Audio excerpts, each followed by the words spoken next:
the way you see life, the way you were brought up, the tradition you were brought up with. That determines quite a lot of things. Let me cite an example. I've lived in 3 African countries: Nigeria, South Africa, and the Gambia.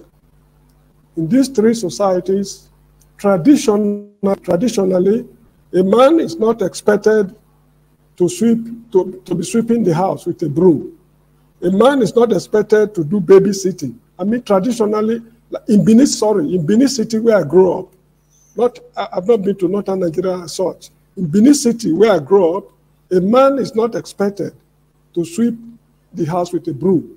He's not expected to do babysitting. The kitchen is not a place for him at all. It should not be found there. And that's cooking. Then washing of clothes is none of his business at all. Washing of dishes is none of his business at all. Now,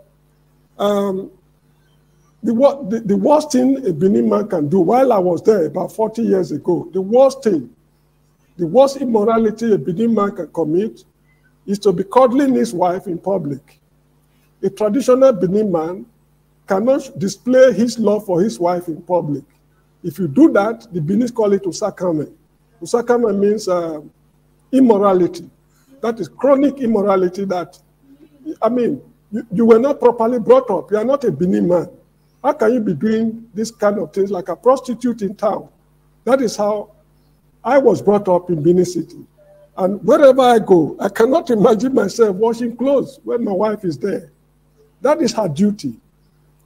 She is to cook, babysitting, and what have you. That is her, responsibilities. The Zulus in South Africa, surprisingly, they do exactly the same thing, and the Gambians. When I say Zulus and Gambians and Nigerians, I mean traditional Africans. This is how we were brought up. Now, when we acquire Western habits, and we want to blend the two, certainly we'll run into some problems, sociological problems. That is just like in South Africa, for example, in the city of Johannesburg, which is not which is not a traditional area, a man and a woman can go to a bar in the night, they sit down and drink to the point of getting drunk, and at the end of the day, they go back home. To a Benin man, in fact, that is enough. They call, I don't know how to translate Benin into English. I mean, they will organize a family meeting. You, a married man, going to a bar to do what? To associate your wife with prostitutes. So these are things we must take into account before we draw the line. What is love? I mean, if you are having affection for your wife or you are not having affection for your wife. Personally, I was brought up as a Benin man, although I'm an Urhobo man, but I'm used to Benin customs and traditions. There's just nothing I can do about it. I cannot kiss my wife in public. To me, that is a mark of immorality.